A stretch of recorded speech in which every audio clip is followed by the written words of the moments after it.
Silent down बोला sir. सर्वात आधी तर ग्रामपंचायत समोर डाऊन करा बोला। ग्रामपंचायतीच्या निवडणुकीच्या संदर्भात आमच्याकडे पूर्ण निकाल आम्ही ट्रॅक केलेला आहे। कुठे सरपंच निवडून आले, आमचे किती लोक निवडून आले याची संपूर्ण माहिती आमच्याकडे आहे। कुठेही आम्ही हवेत दावे करत नाही। मागच्या वेळेस आपण बघितलं की सुरुवातीच्या काळात वेगवेगळे दावे झाले, पण फायनली आम्हीच नंबर 1 ठरलो। आताही 889 ग्रामपंचायतींची माहिती आमच्याकडे आहे। या 889 पैकी जवळजवळ 397 ठिकाणी म्हणजे 400 ठिकाणी भारतीय जनता पार्टी निवडून आली आहे। आणि आमच्या सोबत असलेली बाळासाहेबांची जी शिवसेना आहे ती 81 ठिकाणी निवडून आली आहे। जी उद्धव ठाकरेंची शिवसेना आहे ती 87 ठिकाणी आहे। काँग्रेस 104 ठिकाणी आहे।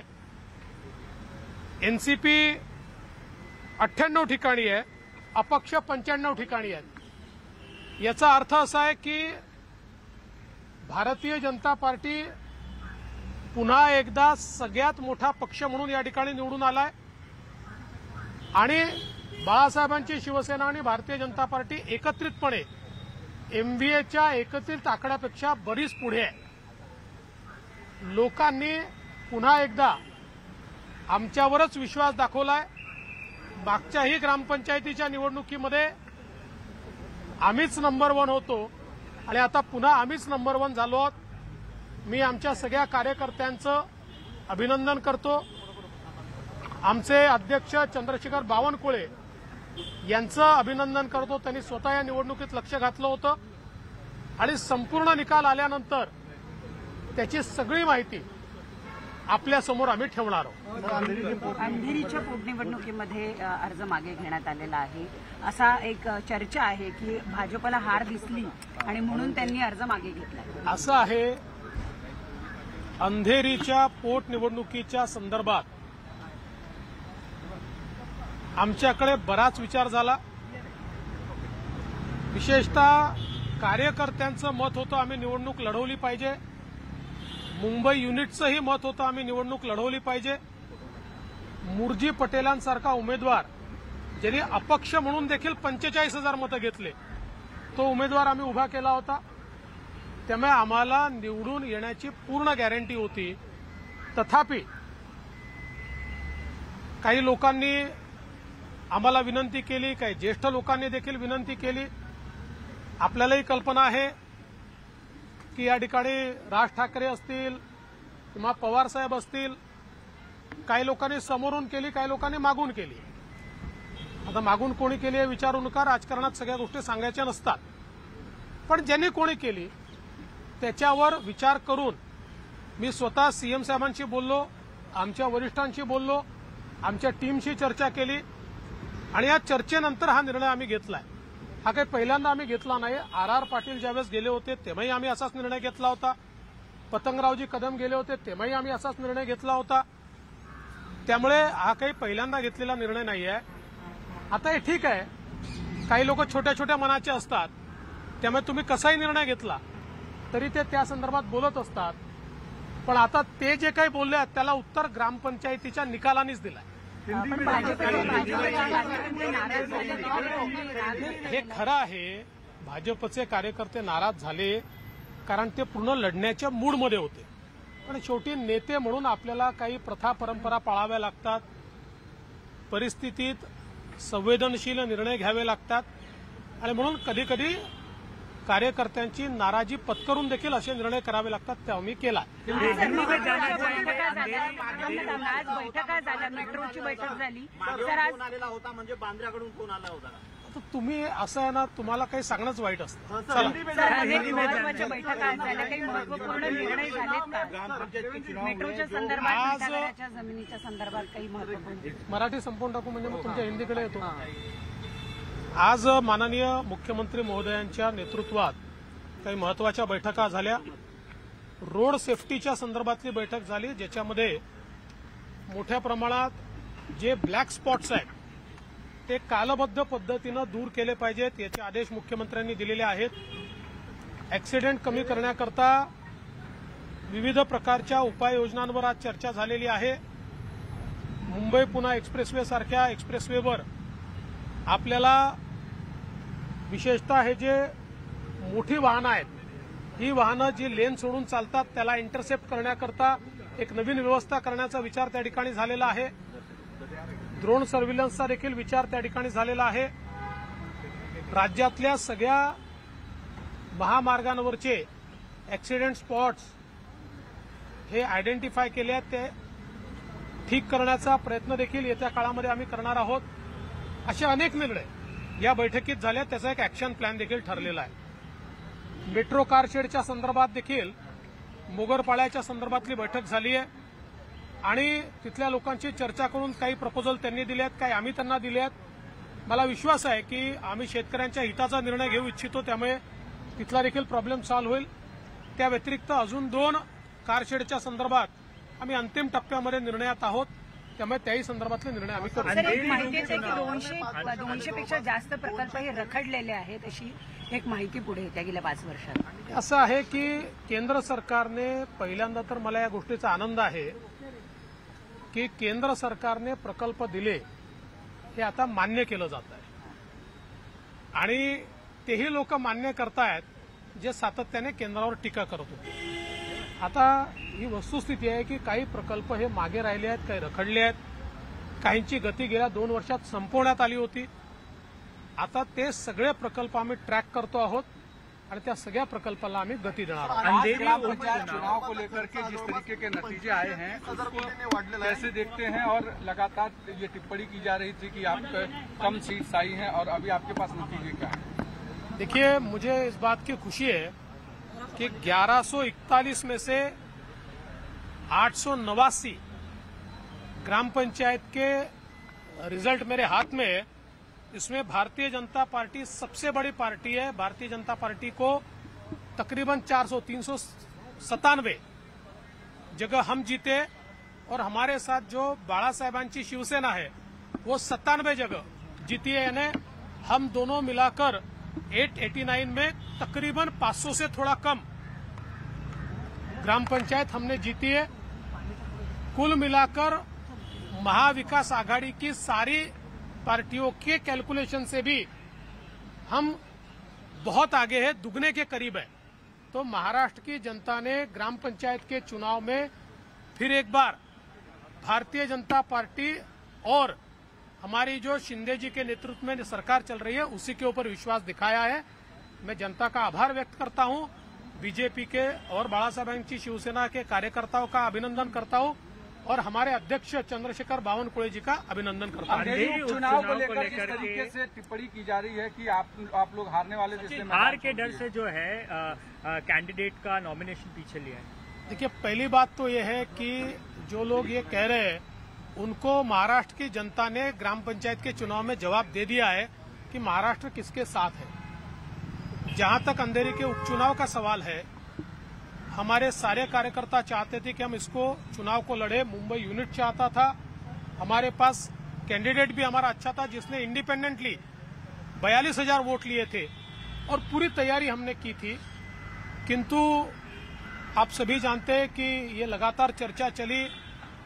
राज ठाकरे हो, शरद पवार जी हो, कई लोगों ने हमको रिक्वेस्ट की, कुछ ने सामने से की, कुछ ने पीछे से की, और हमने भी एक बड़ी परंपरा का पालन किया. इससे पहले भी ऐसा निर्णय हमने किया है. जब आर पाटिल जी गुजरे थे तब भी निर्णय हमने किया था. पतंगराव जी कदम जब गुजरे थे तब भी निर्णय हमने किया था.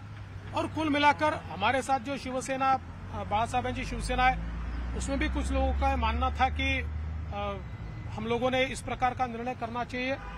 तो मुख्यमंत्री जी से साथ और हमारे वरिष्ठों के साथ चर्चा करके हमने निर्णय किया है और मुझे लगता है कि महाराष्ट्र की परंपरा में ऐसा निर्णय हम बार बार लेते हैं, वैसा ही निर्णय हमने लिया। देवेंद्र जी लगातार 20 साल पहले लॉटरी लगी थी और आज जो है उनको 6 लाख अगर 60 लाख में मिल रहा है, वो लोग जो है आजाद मैदान में बैठे हुए हैं। सर उस पर कुछ नहीं है। देखिए, अभी आप ऐसा बीच में ही कोई प्रश्न पूछेंगे तो मैं कोई सर्वज्ञानी तो हूं नहीं, लेकिन चूंकि आपने पूछा है तो मैं जरूर उसकी जानकारी लूंगा और उस पर कार्रवाई करूंगा। देवेंद्र जी लगातार आप लोगों की जब सरकार बनी थी तब टिप्पणी हो रही थी कि आप लोग छोड़िए सीट और जाके फिर से जनता के बीच में से चुन के आइए। आज जो ग्राम पंचायत के रिजल्ट हैं उन दोनों को कैसे देखते? केवल आज के नहीं, पिछले भी ग्राम पंचायत हमारी सरकार बनने के बाद ये सेकंड सीरीज है। पहली सीरीज छोटी थी, करीब 250 थे, उसमें भी हम लोग नंबर 1 रहे। अब 1150 में भी हम लोग नंबर 1 है। आगे 7000 का एक लॉट आएगा, उसमें भी हम ही नंबर 1 रहेंगे।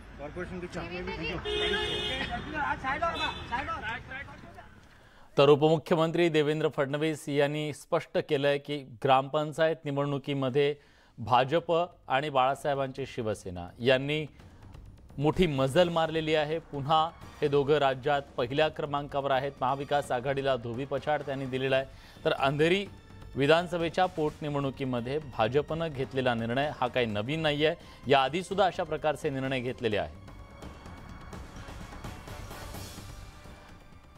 तर अंधेरी पोटनिवडणुकीमध्ये आज मोठा ट्विस्ट आलेला पाहायला मिळाला। मनसे अध्यक्ष राज ठाकरेंनी निवडणूक बिनविरोध करण्यासाठी लिहिलेल्या पत्रानंतर आणि शरद पवारांच्या आवाहनानंतर भाजपनं मनाचा मोठेपणा दाखवत पोटनिवडणुकीतून माघार घेतली। भाजप प्रदेशाध्यक्ष चंद्रशेखर बावनकुळेंनी नागपुरात या संदर्भातली घोषणा केली।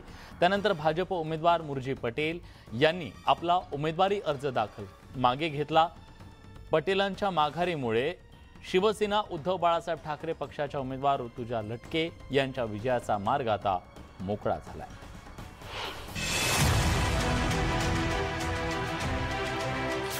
भाजपनं जपली राजकीय संस्कृती। आमचं केंद्रीय नेतृत्व आणि महाराष्ट्राच्या नेतृत्वाने हा अर्ज परत घेण्याची घोषणा केली आहे। मुरजी पटेलांचा उमेदवारी अर्ज माग पक्षानं दाखवलेलं एक मोठेपण। ऋतुजा लटकेंचा विजयाचा मार्ग मोकळा। देशानं पाहिली महाराष्ट्राची संस्कृती। महाराष्ट्राची परंपरा जी इतक्या वर्षाची जी परंपरा होती ती कायम राखली। भाजपनं अंधेरी पूर्व विधानसभा पोटनिवडणुकीतून माघार घेतली आहे, त्यामुळे ठाकरे गटाला मोठा दिलासा मिळालाय। अंधेरीत चुरशीची लढाई होण्याची चिन्ह होती, मात्र मनसे अध्यक्ष राज ठाकरे यांनी उपमुख्यमंत्री देवेंद्र फडणवीस यांना लिहिलेल्या पत्रामुळे वेगळं वळण मिळालं। त्यानंतर वेगानं राजकीय घडामोडी सुरू झाल्या। शरद पवार यांनीही बिनविरोध निवडणुकीविषयी मत व्यक्त केलं। बाळासाहेबांच्या शिवसेनेचे आमदार प्रताप सरनाईक यांनीही अंधेरी पोटनिवडणूक बिनविरोध करण्याची मागणी केली होती। तर दुसरीकडे सर्व तयारी झालेली असताना भाजपनंही मनाचा मोठेपणा दाखवला। ही संस्कृती आजची नसून अटल बिहारी वाजपेयी यांच्यापासून अनेक उदाहरणं असल्याचं चंद्रशेखर बावनकुळे यांनी सांगितलं। या निवडणुकीमध्ये ज्या सौ लटके आहेत त्या निवडून याव्यात, त्यांच्या समर्थनार्थ हा अर्ज आम्ही परत देतोय। अंधेरीत पक्षाची ताकद असताना भाजपनं अर्ज मागे घेण्याचा निर्णय घेतला। निवडणुकीपेक्षा राजकीय संस्कृती आणि मनाचा मोठेपणा अधिक महत्त्वाचा असल्याचं भाजपच्या नेत्यांनी सांगितलं। की आम्हाला बीडच्या लोकसभेच्या निवडणुकीमध्ये मुंडे साहेब गेल्याच्या नंतर राष्ट्रवादीने सुद्धा पाठिंबा दिला होता। असे अनेक प्रकार याही अगोदर राज्यामध्ये झाले। त्या गोष्टीला लक्षात ठेवून आमच्या पक्षानं जो हा निर्णय घेतला तो या राज्यातल्या राजकारणातल्या मागच्या निवडणुका आधारे घेऊन पक्षानं दाखवलेलं एक मोठेपण आहे। महाराष्ट्र हिताचा जो निर्णय घेतलाय त्याला पूर्ण जनतेचं समर्थन आहे। भारतीय जनता पार्टीने हा घेतलेला निर्णय सर्व कार्यकर्त्यांनी शिरसावंत केलेला आहे। भाजपनं घेतलेला निर्णय स्वागतार्ह असल्याची प्रतिक्रिया महाविकास आघाडीच्या नेत्यांनी व्यक्त केली। या निर्णयाबद्दल शंका उपस्थित करण्याची गरज नसल्याचं शरद पवारांनी स्पष्ट केलं। माझ्या दृष्टीने निर्णय काय झाला होता त्याचं टाईम टेबल काय कधी कुणी या गोष्टी सोडून द्या। आणि हे असे निर्णय हे असे फटकन होत नसतात, त्याला काही ना काहीतरी ग्राउंडवर करावं लागतं. ही महाराष्ट्राची परंपरा आणि संस्कृती जपण्याची ही वेळ आहे आणि भाजपने त्याला आज प्रतिसाद दिलेला आहे आणि हा भाजपने दिलेला प्रतिसादामुळे महाराष्ट्राची परंपरा जी इतक्या वर्षाची जी परंपरा होती ती कायम राखली. त्याबद्दल त्यांचं खास मी मनापासून आभार मानतो. निवडणुका येतात आणि जातात, विजय आणि पराजय होतात. अर्थात राजकारणात कोणताही विजय जसा शेवटचा नसतो तसाच कोणताही पराभव शेवटचा नसतो. मात्र विजयाची संधी असताना राजकीय संस्कृती जपण्यासाठी भाजपनं दाखवलेला हा मनाचा मोठेपणा निश्चितच कौतुकास्पद म्हणावा लागेल. Bureau report, news 18 Lokmat.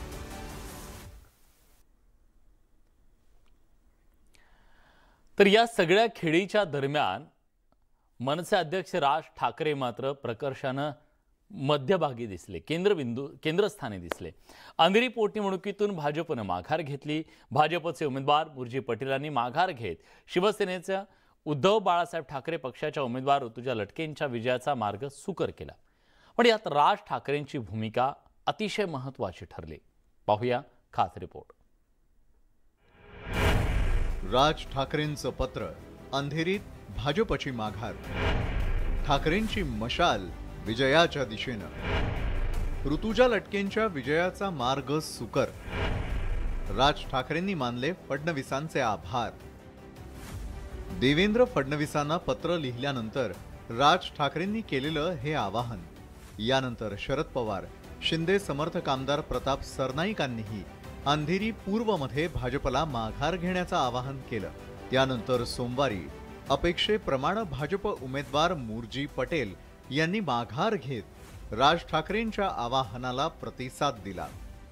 Murji पटेलांचा जो आज अर्ज होता, आमच्या केंद्रीय नेतृत्व आणि महाराष्ट्राच्या नेतृत्वाने हा अर्ज परत घेण्याची घोषणा केली आहे. अर्ज आम्ही परत घेतोय. या निवडणुकीमध्ये सौ लटके आहेत, त्या निवडून याव्यात, त्यांच्या समर्थनार्थ हा अर्ज आम्ही परत घेतोय. रविवारी राज ठाकरेंनी देवेंद्र फडणवीसांना पत्र लिहिल्यानंतर फडणवीसांनी देखील राज ठाकरेंच्या भूमिकेला सकारात्मक प्रतिसाद दिला होता. त्यांच्या पत्रावर विचार देखील करायचा असेल तर मला माझ्या सहकाऱ्यांची चर्चा करावी लागेल, वरती पक्षातही चर्चा करावी लागेल. यापूर्वी जेव्हा जेव्हा आम्हाला योग्य प्रकारे विनंती करण्यात आली त्यावेळी आम्ही ती भूमिका देखील घेतलेली आहे. असं नाही की नाही घेतली, आम्ही ती घेतली आहे. ठीक आहे, त्यांनी चांगल्या भावनेने ते पत्र पाठवलेलं आहे. जरूर आम्ही सिरियसली त्या पत्राचा विचार करू. राज ठाकरेंनी रविवारी सकाळी लिहिलेलं पत्र आणि सोमवारी भाजप उमेदवाराच्या माघारीचा झालेला निर्णय. अवघ्या 24 तासात भाजपनं अंधेरी पूर्व मतदारसंघात विजयासाठी सुरू केलेली घोडदौड थांबवत माघार घेतली. भाजपच्या या भूमिकेनं ऋतुजा लटकेंचा विजयाचा मार्ग सुकर झाला. पण यात राज ठाकरेंनी केलेली मध्यस्थी कामी आली.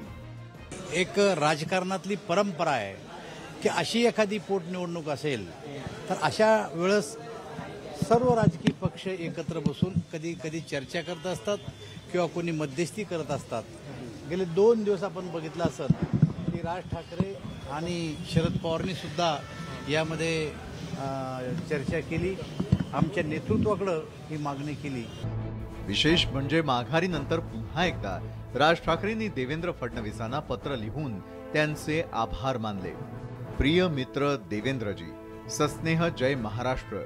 काल मी केलेल्या विनंतीला मान देऊन आपण अंधेरी पूर्वच्या पोटनिवडणुकीत भारतीय जनता पक्षाचा उमेदवार उभा न करण्याचा निर्णय घेतला.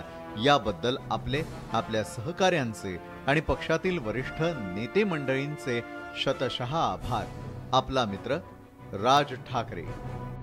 एकंदरीतच राज ठाकरेंच्या पत्रामुळे अंधेरी विधानसभा पोटनिवडणुकीच्या माध्यमातून होणारा राजकीय संघर्ष टळला. भाजपनं माघार घेतल्यानं आता ऋतुजा लटकेंच्या विजयाचा मार्ग मोकळा झालाय. Bureau report, news 18 Lokmat. दरम्यान पराभवाच्या भीतीनं भाजपनं माघार घेतल्याचं विधान परिषदेचे विरोधी पक्षनेते अंबादास दानवे म्हणाले. त्यांच्या या वक्तव्यानं नवा वाद निर्माण होण्याची चिन्ह आहेत. भाजपचे आमदार अतुल भातखळकर यांनी दानवेंच्या वक्तव्याचा खरपूस समाचार घेतला.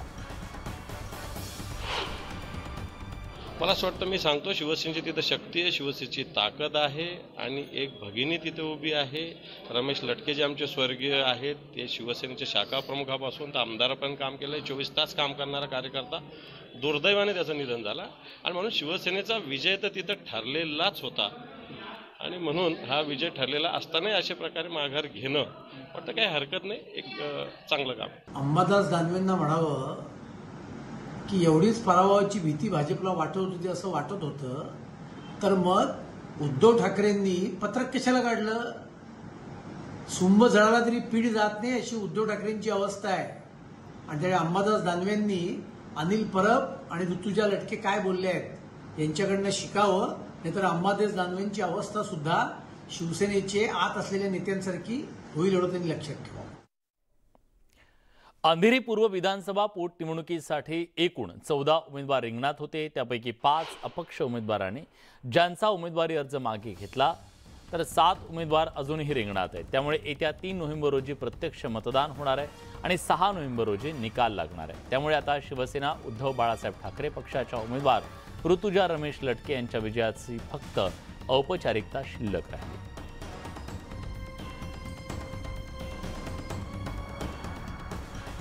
ब्रेकनंतर तुमचं पुन्हा एकदा स्वागत. महाराष्ट्र राज्यातील सीमालगतच्या गावांची तेलंगणा राज्यात येण्याची इच्छा असेल तर आम्ही त्यांचं स्वागत करू, असं वक्तव्य तेलंगणाचे TRS पक्षाचे खासदार BB पाटील यांनी केलंय. खासदार BB पाटील एका खासगी कार्यक्रमासाठी नांदेडला आले होते. यापूर्वी नांदेड जिल्ह्यातील धर्माबाद इथल्या काही जणांनी तेलंगणा राज्याच्या मुख्यमंत्र्यांची भेट घेतली होती. तेलंगणा राज्यात TRS सरकार फायदेशीर निर्णय घेत आहे, त्यामुळे अनेक गावांनी तेलंगणा राज्यात जायची इच्छा असल्याचं पाटील म्हणाले. गेल्या 75 वर्षामध्ये वेगवेगळे सरकार राज्य केलेत, कुठेच म्हणजे काही विकास झाला नाही. म्हणून बाकी लोकांचा तेलंगणाचा विकास बघून आमच्याकडे येण्याची जी मानसिकता तयार झालेली आहे. ह्याच्यापूर्वीसुद्धा 2018च्या निवडणुकीच्या वेळेसुद्धा धर्माबादचे लोक, देगलूरचे लोक, रायचूरचे लोक आमच्या लोकांशी भेटून आमच्याकडे येण्याची इच्छा दाखवले होते, पण तेव्हा आमची काही तयारी नव्हती. रिसेंटली आम्ही 5 तारखेला आमच्या पार्टीचं नॅशनल पार्टीमध्ये कन्व्हर्शन करून घेतलो. आता आमची पार्टी BRS म्हणून आहे, म्हणजे भारत राष्ट्र समिती. तेव्हा डेफिनेटली येणाऱ्या लोकांचं आमचं स्वागतच राहील.